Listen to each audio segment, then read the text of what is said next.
When you search something on YouTube and click a video, whatever you search for is public knowledge to the video holder, and some of you have searched some pretty crazy things completely unrelated to the video. And today I'm recreating most of them. Some I won't be covering because they're a bit out of my wheelhouse. And so this video is 10 quick videos in one. Each one is marked in the timeline if you want to skip around or stick around for the same surprise I went through. Because one of you still does not know how to make a cobblestone generator in Minecraft. And you thought my Riders of Icarus video would have the answer, and you watched half an hour of that video. And you were actually the person who watched the most of that video out of every single other person that found it over search. So I hope you found out what you were looking for. But in case you didn't, because that video did not have any Minecraft in it, for Hypixel Skyblock, which you search for, there's this little automated dude that does it for you. But how you make a real cobblestone generator is like this. And this cost me 30 bucks to do because apparently I haven't played Minecraft in a while and I missed the transfer window for Mojang account, so I had to buy a new copy of Minecraft. And my username was taken as well, so I hope whoever needed to see this saw it. And there's two more outlier searches from that same video that I'm going to be talking about. Neverwinter gameplay and Eternal Kingdom Battle Peak gameplay. Starting with Neverwinter, I've put a decent amount of time in this game. It was one of my first MMOs on Xbox, and I've leveled up a character on PC too many years later, and Neverwinter is good. And there's a ton of content, and it's still actively updated, but it suffers from one major complaint.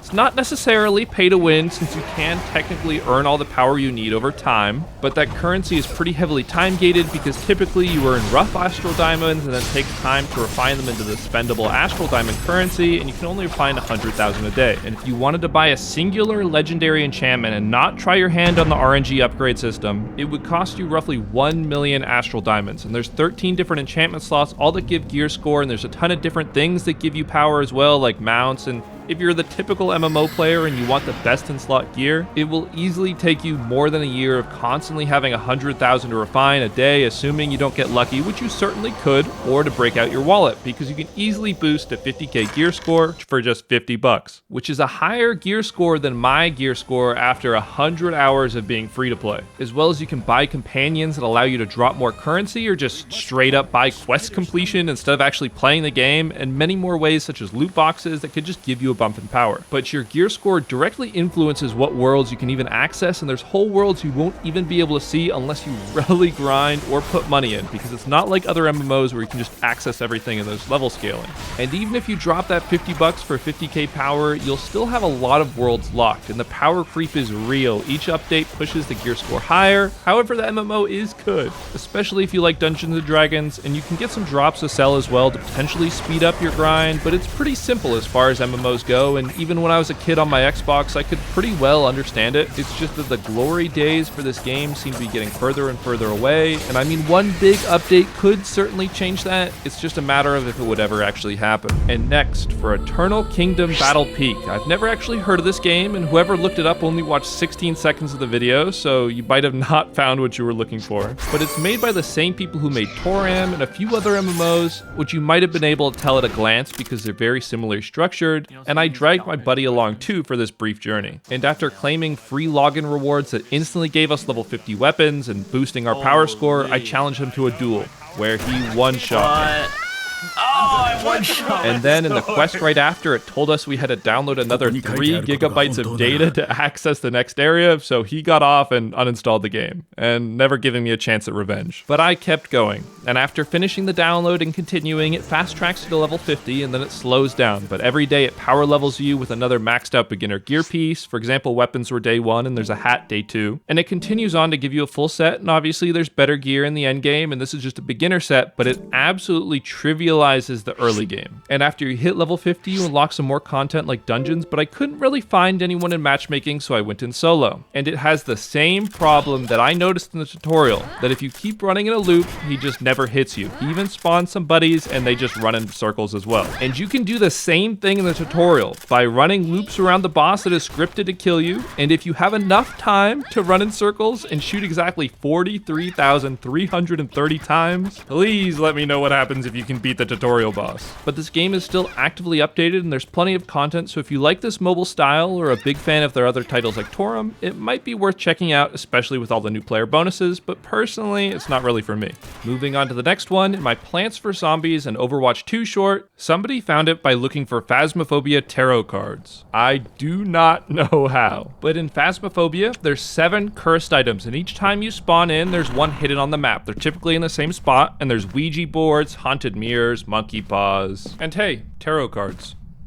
Hold on, I gotta open a slot up. All right, so now there's 7 different cards. The tower, okay, that doubles ghost activity. What's next? Death. Oh, okay. I think that kills me. I think that definitely kills me. That definitely kills me. Hold on, let's get another card. Okay, that also would have killed me. It doesn't even matter anymore for that because... Well, okay, I guess that is that. I guess we can move on to the next one. And next up, in a different short about an Elder Scrolls Online PvP trick shot, somebody found it by searching for Warframe Atlas Prime. And Atlas is actually one of the few primes that I actually have. So I don't know what you were looking for with Warframe Atlas Prime. You weren't very specific. So I'm playing PvP, baby. Oh hey, I found a match in seconds.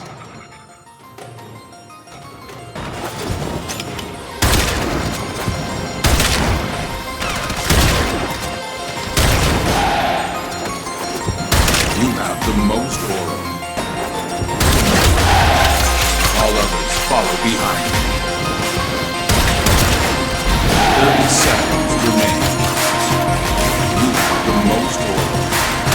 Oh man, that was actually a really good shot. All right, 13 and 4, not too bad. I still got it.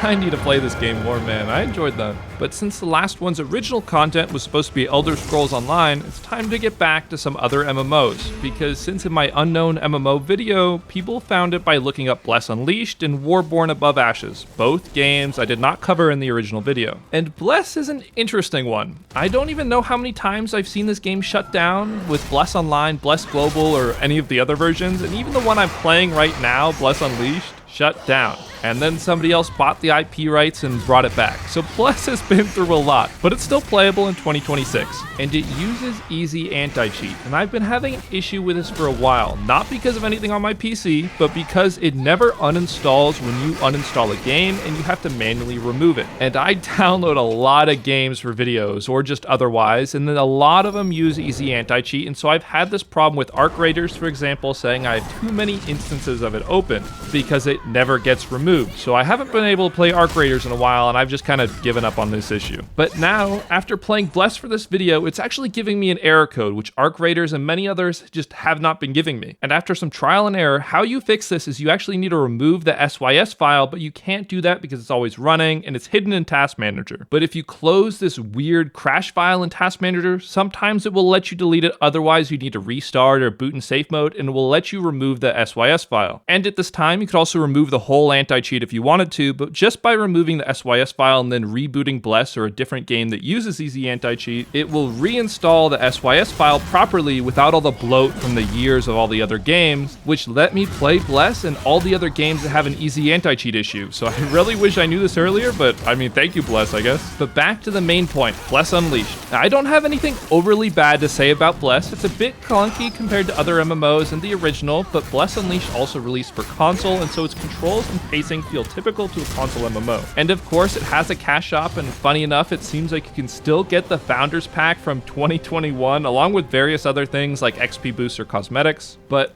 unlike some other MMOs in this video, it seems like you'll have no problems progressing for free, and it's still actively played and patched, and I had no problems running into the few random players out in the world, or even matchmaking into some of the lower level dungeons, despite its very low Steam player count, and that's likely due to the fact that it is a console MMO, as well as it has a character creator that gives you maybe a little bit too much freedom. So, Not too shabby, but it is now ran by the same people who recently shut down Riders of Icarus, and I would arguably say I would prefer to be playing Riders of Icarus right now. So I don't know, but Bless is free and you can try it yourself, but just remember to uninstall the anti-cheat afterwards. And for the next game that was also searched for in that video, Warborne, I skipped this game when it came out because I thought it looked like a little too much like Albion, which isn't my preferred type of MMO, and the concept of Albion just with progress wipes wasn't really what I wanted to spend time in. But I guess today is finally the day that I decide to see it for myself. And it's a bird's eye view MMO with a few classes, and you have to spend currency to get them. You get one for free, and I picked Nixa. I assume that's how you pronounce it. I don't know. And it features a skill tree identical to Albion's. Surprise, surprise. And your gear determines your abilities you get, just like Albion. And I was getting increasingly suspicious as time went on that this game just completely uses AI generated assets for a lot of things, because ignoring the art styles for some of the gear or characters, even the daily login bonus screen, at least to me, does not look human made. But if somebody really put in time and effort into drawing this, I apologize in advance, but even looking at the top Steam reviews, the top comment by XL Sarge with 1,000 hours in the game is thumbs down with a few reasonings, one of which being that it's increasingly shaped by AI generated content. So if somebody really did make this and the others, maybe think about switching up your art style a bit. Seems like there's still a decent amount of people playing on the one server that's available in America, but at the same time,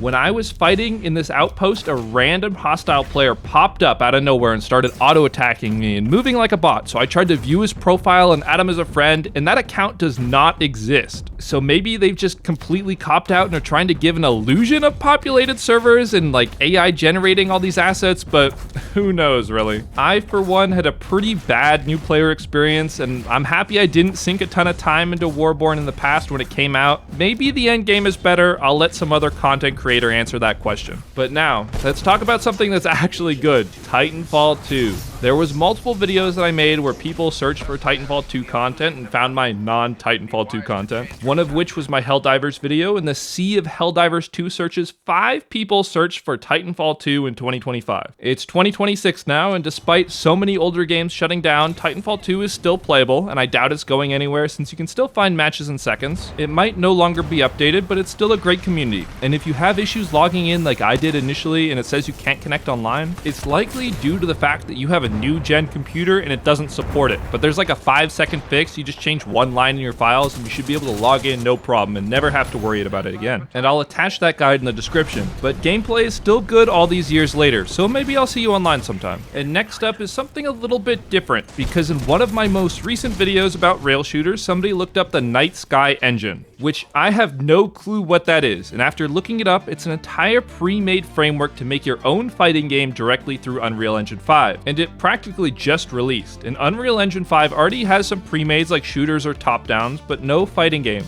And after installing Night Sky from the GitHub link that I will also put in the description, it gives you direct access to the framework for a fighting game where you can change the assets and make it your own if you so desire. And there's a whole documentation and Discord to help you get started on whatever fighting game project you want to make. I could also see this being turned into a new gen Mugen over time with community effort, so big shout out to Wistful Hopes and everyone involved. Personally, if I was going to get into game dev, I'd probably try to make a rail shooter, which is what the original video was about, instead of a fighting game, but I'm very happy to know this exists, and I'm curious to see what projects are going to come out of it. And to end this video with a bang, I looked at the overall statistics across all videos on my channel for the search term that's the most frequent within the last month, and the answer is cat cartoon, with 8 views for people looking that up. I do not have a cat cartoon video, but after searching my 8,000 Steam game library for a cartoony, cat, and finally games that I've played before, only one option remained: Garfield Kart.